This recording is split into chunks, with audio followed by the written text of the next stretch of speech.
लड़ेंगे, जीतेंगे। अभी तो अंगड़ाई है, आगे और लड़ाई है, अभी तो अंगड़ाई है, आगे और लड़ाई है, अभी तो अंगड़ाई है। आगे और लड़ाई है। संविधान के सम्मान में, संविधान के सम्मान में, आदिवासी मैदान में। आदिवासी महासभा की प्रदेश स्तरीय आम सभा में उपस्थित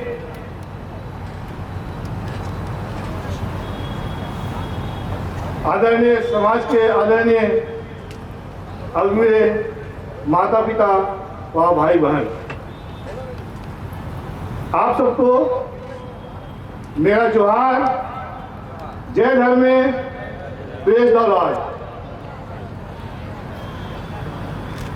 आज हम सब यहाँ अपने संवैधानिक अधिकारों की रक्षा के लिए एकत्र हुए हैं। भारतीय संविधान के अनुच्छेद 342 के 42 में अनुसूचित जनजाति का उल्लेख किया गया है। अनुच्छेद 342 एक के प्रावधानों के तहत जारी संविधान अनुसूचित जनजाति आदेश 1950 के द्वारा हमें अनुसूचित जनजाति का दर्जा प्राप्त है। संविधान के इसी अनुच्छेद के तहत उन्हें भी यह दर्जा प्राप्त है जो आज डिलिस्टिंग की मांग कर रहे हैं।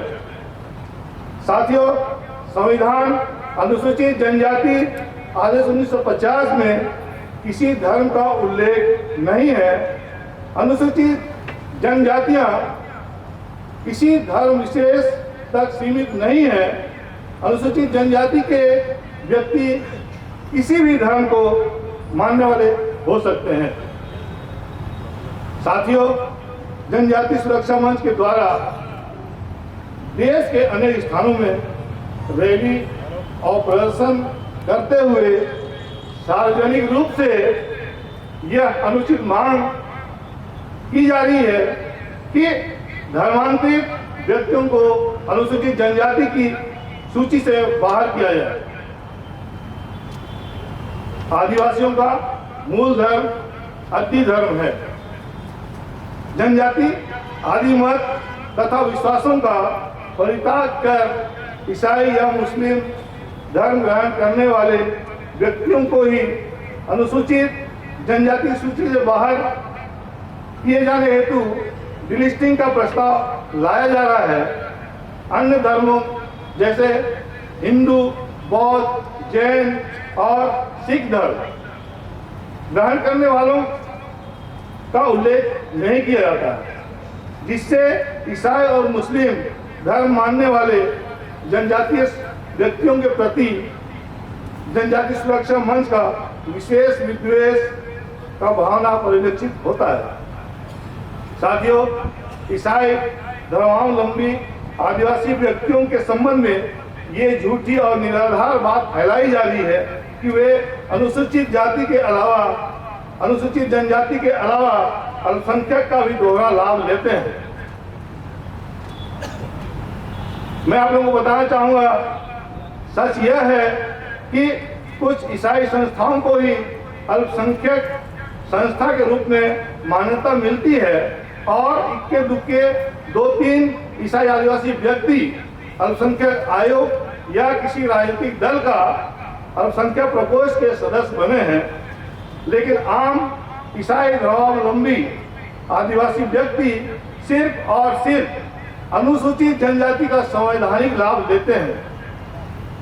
अनुसूचित जाति एससी के अंतर्गत सिख और बौद्ध धर्मावलंबी भी आते हैं तथा सिख और बौद्ध को अल्पसंख्यक का दर्जा प्राप्त है।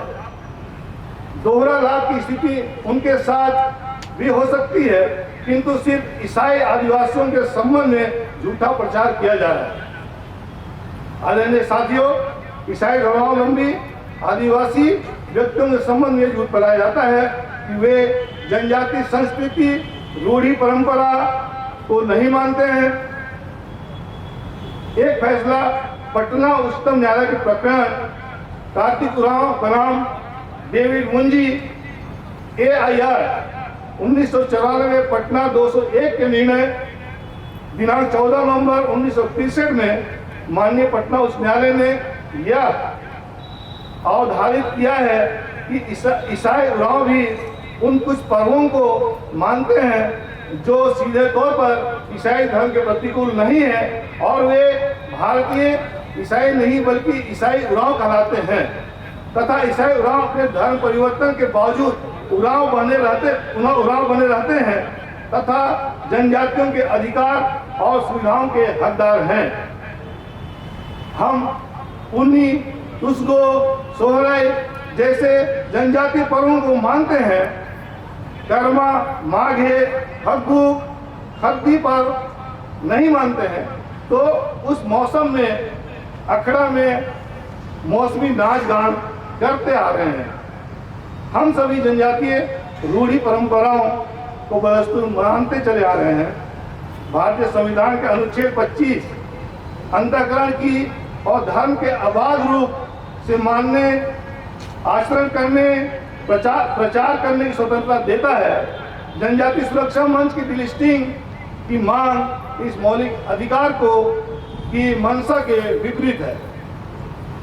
साथियों, जनजातीय सुरक्षा मंच के द्वारा ईसाई और इस्लाम धर्म ग्रहण करने वाले जनजातीय व्यक्तियों को अनुसूचित जनजाति की सूची से बाहर करने की मांग संविधान में प्रावधानित अनुसूचित जनजाति की मूल अवधारणा एवं अनुच्छेद 25 में धर्म की स्वतंत्रता के मौलिक अधिकार की मंशा के विपरीत होने के साथ ही दो समुदायों के प्रति दुर्भावना से प्रेरित है। इसलिए ईसाई आदिवासी महासभा इसका पुरजोर विरोध करती है।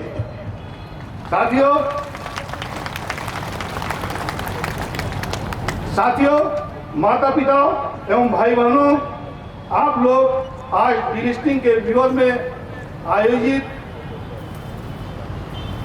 इस साइंस कॉलेज मैदान रायपुर में महासभा एवं महारैली में भारी संख्या में भाग लेने आए और अपने संवैधानिक अधिकारों की रक्षा के प्रति आपने अपनी प्रतिबद्धता प्रदर्शित की है। आप सबका मैं यहाँ हार्दिक स्वागत करता हूँ। हम सब मिलकर डिलिस्टिंग को भगाएंगे, संविधान को बदलने की नापाक कोशिश को विफल करेंगे। इन्हीं शब्दों के साथ मैं अपनी वाणी को विराम देता हूँ। जय संविधान, जय आदिवासी, जय छत्तीसगढ़, जय भारत।